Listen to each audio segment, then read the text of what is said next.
wau kan sampun dipecahkan masing-masing dicari permasalahan di masing-masing kelompok gitu. Di kelompok Mas Aan wau yang permasalahan dari segi fisik. Kelompoknya Pak Ari permasalahan dari segi psikososial. Kelompoknya Bu Juju dari segi spiritual rohani. Nah, sakniki wau pun dipisah-pisah sama wonten teng mriki. Sakniki Bu yang kita bahas adalah bagaimana caranya apa yang harus dilakukan agar lansia itu sehat dan bahagia menghadapi permasalahan-permasalahan niki wau. Kita diskusi bareng-bareng mawon pripun amrih lansia niku sehat dan bahagia kados kita-kita ngeten niki nggih. Jadi yang di kelompok pertama dulu, kelompoknya Pak Aan. Nggih. Pripun apa yang enaknya kita niki harus bagaimana Pak agar lansia niku bisa sehat dan bahagia seperti kita ngeten niki napa tidak ngemol napa pripun enake? Yang pertama itu lansia sering olahraga Bu ya. Nggih. Diajak olahraga sama anak-anaknya. Terus habis itu ya olahraganya ya tidak seperti orang-orang muda sih, ya paling cuma jalan, terus berjemur sebentar, ya jangan lama-lama dapat pingsan. Terus habis itu jalan-jalan santai, bener, jalan-jalan santai sehingga merasa lansia itu tidak dikucilkan, terus kemudian tidak merasa tidak merasa sendiri, ngoten nggih Pak. Bener, iya Bu. Niku nggih bisa jadi niku lho nggih ibu-ibu santer segadah lansia tumut senam lansia gerontologi namanya. Nah, itu di kelurahan masing-masing mungkin jenengannya belum tumut nggih itu ada namanya gerontologi niku senamnya biasanya seminggu 1 kali atau seminggu 2 kali. Nah, itu bisa masuk untuk membuat lansia bahagia dari segi fisik. Jadi selain nggih olahraga ringan mawon kan lansia mboten mungkin aerobik kados Bu Jujuk ngoten niku kan mboten mungkin. Jujuk lansia. Nggih, senam lansia ngoten. Mengke selain fisiknya saged sehat nggih, mengke nggih psikososialnya saged sehat, saged ketemu rencang-rencangnya sing sesama lansia. Kadang kan ngeten iki kita-kita yang masih muda ngene iki kan sulit memahami lansia nggih. Tapi lek saged ketemu rencangnya sing sesama lansia ngoten saged saling bercerita sehingga terhibur psikososialnya menjadi bahagia. Mengke terus sakit juga untuk menjadi bahagia yang seperti tadi sudah dijelaskan diajak ke kajian-kajian. Biasanya ibu-ibu niku bapak-bapak nggih niku seneng lek dijak teng pengajian-pengajian. Pemaneh lek napa pengajian niku kok wonten Cak Percile lah tambah seneng niku Mas yang ngoten. Sinten niku Cak Percile? Lah niku lho tiyang leren niku lho.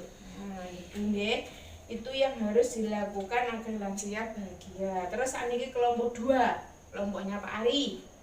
Yang tidak boleh dilakukan terhadap lansia. Jadi kula tanglet diseneni diketaki. Seneni diketaki, napa malih. Nah, kok ngene lho.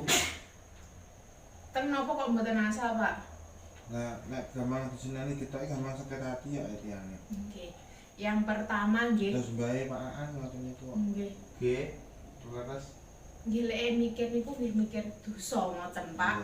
Pripun to lek jenenge durhaka kan ngoten niku tirose kepada orang tua. Terus memang yang tidak boleh dilakukan terhadap orang tua itu adalah tidak boleh menyakiti, nggih baik secara verbal, secara perkataan ataupun secara fisik. Yang bisa kita lakukan apa nggih? Sabar. Jadi kita tidak boleh menyakiti, tidak boleh membentak, ya sama saja nggih. Jadi nggih kita yang bisa kita lakukan sebagai anak muda nggih sabar. Terus kelompok 3, kelompoknya Bu Juju. Bagaimana menghadapi lansia yang sulit? Yang sulit perilakunya pripun? Bagaimana cara menghadapi lansia yang sulit perilakunya? Pripun to, Bu? Oh, nggih. Isin Bu Juju di bana nggih. Oh, nom isinan. Nggih, terus yang bagaimana cara menghadapi yang sulit. Nah, kita akan bahas di sini ya. Oke. Sebelumnya cara menghadapi yang sulit dipersani yang mriki. Prinsip menghadapi lansia seperti tadi ya, yang harus dilakukan dan yang tidak boleh. Yang pertama adalah tidak memberikan stigma atau cap kepada lansia.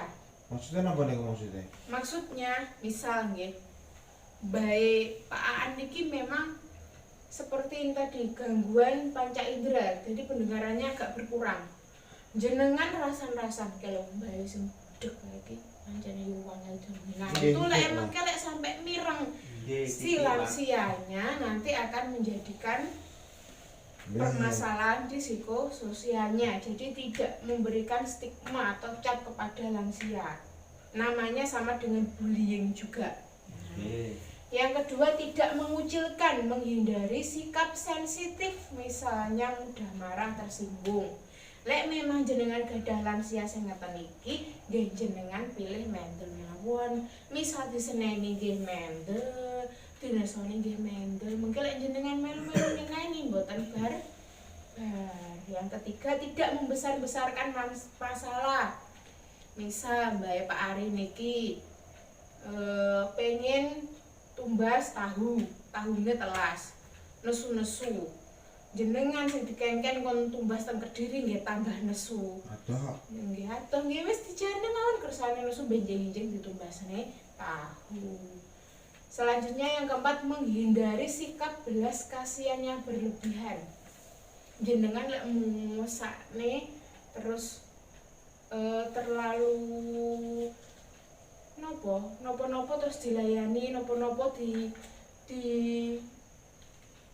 nopo ngoten niku lek ngaran nyuwun napa dituruti niku nggih mboten sae. Terus mungkin nggih menjadikan ketergantungan malih lek keblabasan niku napa nek ngarani ngalem.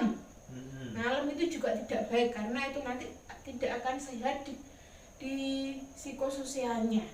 Jadi nanti lek terlalu ngalem kayak pas lek jenengan mboten enten akhirnya malih baper karena balik lagi ke tambahan ini. Jadi harus diutamakan kemandiriannya, memberikan kesempatan pada lansia menunjukkan kemampuannya. Jadi walaupun kondisi fisiknya sudah berubah nggih, tetap diberi kesempatan untuk misal mbahnya Pak Ari niki tasik saged teng kamar mandi piyambak. Tapi karena jenengan terlalu sayang diiyami, kan nggih mboten tepak, mboten sae gitu. Wong tasik saged teng kamar mandi piyambak kok ngengkel, ajenge jenengan iyami. Jadi tetap di kemandirian ini tetap diberikan kesempatan untuk beraktivitas sendiri. Terus yang terakhir niki napa niki cobi diwaos Pak Ari. Ajaane kok muantuk. Keluarga sebagai sumber pemecahan masalah. Nah, keluarganya sinten? Keluarganya nggih jenengan niku. Jenengan sing sak omah niku adalah harus yang utama. Jangan sampai lansianya jenengan niku wadule teng tong nggone. Dadi lek saged wonten napa-napa niku tetap keluarga sing utama, tetap yang memberi solusi adalah keluarganya. Niku Mbak Cucu niku lho. Nggih niku anjene. Nah, sebelum lanjut, sakniki cobi jenengan pijet-pijetan ajane ben mboten ngantuk. Nggih. Riyen. Gantian mengke Pak Aan riyen. Ngoten nggih. Pak Aan mijeti Pak Ari, kula itu ping 10. 1 2 3 4 5 6 7 8 9 10 pun gantian. Gantian. Pak Ari mijeti Pak Aan. Oh. 1 2 3 4 5 6 7 8 9 10 pun rada ambekan. Kula pijete mengke mawon. Cucu mboten pijet.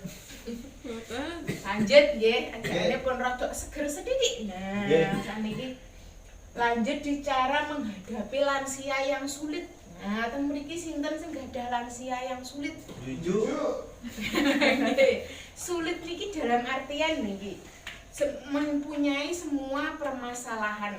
Jadi kondisine fisik ya banyak yang bermasalah, kondisi psikososialnya bermasalah, kondisi rohaninya juga bermasalah, makanya dikatakan sulit. Caranya pripun?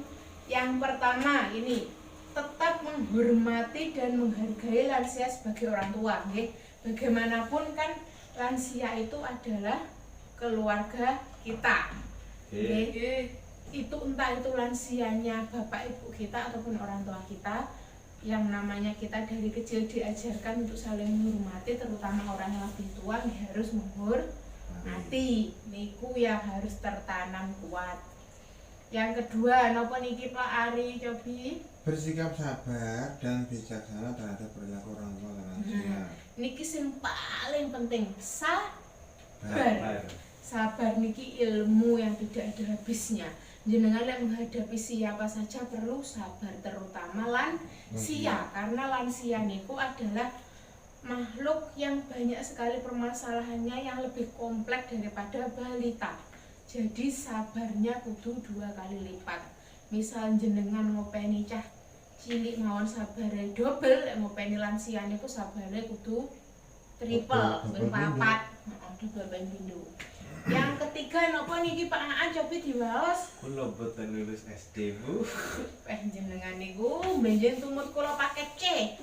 Kersane saged maos memberikan kasih sayang dan menjadi pendengar yang baik bagi lansia. Ngoten nggih. Kasih sayang nggih sami kalian jenengan lek menyayangi anake, misal anake ditumbasne bakso, lansiane nggih ditawani, nyuwun apa, Mbah? Tukokno telo nggih ditumbasne. Terus selanjutnya melakukan pendekatan pribadi, misalnya dengan meminta nasihat kepada orang tua. Seperti yang jenengan semerep nggih, Mbak Jujuk, Mbak Pak Ari barang niki nggih. Tiyang sepuh niku lek disuwuni nasihat, diken crita niki mesti remen. Nggih to?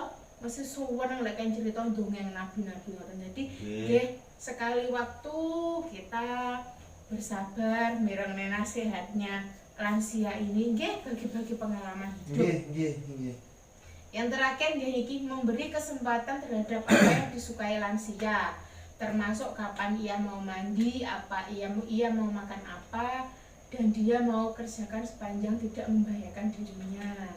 Kadang diajak piknik, Bu, niki nggih sekali waktu cobilah ditawari. Mbah, pengen jalan-jalan ning ndi? Aku kok pengen yang pasar manuk to, Nduk. Golek manuk nggih dituruti. Nggih, aku kok pengen tahu lontong nggih ditumbas. Tirose pados pahala. Nggih to, jadi nggih sebaik-baiknya tetap kita balik malih di sini menghormati orang tua, dan yang paling utama adalah sabar. Dan supaya nggih itu tadi balik malih kita harus memuliakan orang tua. Ya.